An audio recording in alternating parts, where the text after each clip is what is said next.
അവർക്ക് യാത്ര ചെയ്യാൻ ആവശ്യമായ സാമ്പത്തിക സഹായം ഉണ്ടാവണം. എങ്കിൽ മാത്രമേ അവരുടെ പരമാവധി എഫിഷ്യൻസി നാടിന് പ്രയോജനപ്പെടുത്താൻ സാധിക്കുകയുള്ളൂ. പല കൗൺസിലർമാർക്കും ഓഫീസില്ല.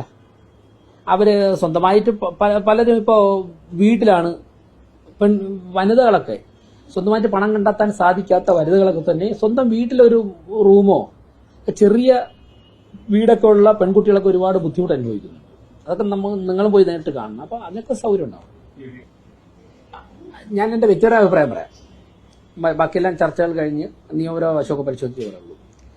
കൊമേഴ്സ്യൽ കോംപ്ലക്സിന് മാർക്കറ്റ് വാല്യൂ കോർപ്പറേഷൻ കിട്ടണം.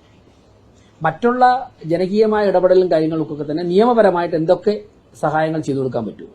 സാധാരണക്കാരായ ജനങ്ങളും ജനപ്രതിനിധികളും ഇരുന്ന് നാടിനു വേണ്ടി പ്രവർത്തിക്കുന്ന സ്ഥലങ്ങളിൽ നിയമത്തിനകത്ത് നിന്നുകൊണ്ട് എന്തൊക്കെ ഇളവുകൾ ചെയ്തു കൊടുക്കാൻ സാധിക്കുമോ അതൊക്കെ ചെയ്തു കൊടുക്കണം. ലാഭമുണ്ടാക്കുന്ന കൊമേഴ്സ്യൽ കോംപ്ലക്സുകൾക്ക് സ്വകാര്യ വ്യക്തികൾക്ക് കിട്ടുന്ന അതേ വാടക കോർപ്പറേഷന് കിട്ടണം. സ്വകാര്യ വ്യക്തികൾക്ക് കൊടുക്കുന്ന അതേ ഡെപ്പോസിറ്റ് കോർപ്പറേഷൻ കിട്ടി വെക്കുള്ളൂ. അല്ല, നിയമപരമായിട്ട് ജനപ്രതിനിധികൾ പ്രവർത്തിക്കുന്ന സ്ഥലം, ജനങ്ങൾ വരുന്ന സ്ഥലം, അങ്ങനെയുള്ള സ്ഥലങ്ങൾക്ക് നിയമത്തിനകത്ത് നിന്നുകൊണ്ട് ഏതൊക്കെ തരത്തിലുള്ള സഹായവും സൗകര്യവും ചെയ്യാൻ സാധിക്കുമോ അതൊക്കെ ചെയ്തു കൊടുക്കണം. അതായത് കോർപ്പറേഷന്റെ, ഞാൻ പറഞ്ഞില്ല അനു, ഇത് ലാസ്റ്റ് ചോദ്യം കൊണ്ടെല്ലാം തീരുമെന്ന് ഞാൻ വിചാരിക്കുന്നു. അതായത് കോർപ്പറേഷന്റെ ഒരു കെട്ടിടം ഉപയോഗിച്ചുകൊണ്ട് ബിസിനസ് നടത്തി ലാഭമുണ്ടാക്കുന്ന പ്രസ്ഥാനങ്ങൾ, സ്വകാര്യ വ്യക്തികളെടുത്ത് ബിസിനസ് നടത്തി ലാഭം ഉണ്ടാക്കുന്നു. അങ്ങനെയാണെങ്കിൽ ആ കെട്ടിടത്തിന്റെ കിട്ടേണ്ട വാടക കിട്ടാൻ കോർപ്പറേഷൻ അർഹതയില്ലേ?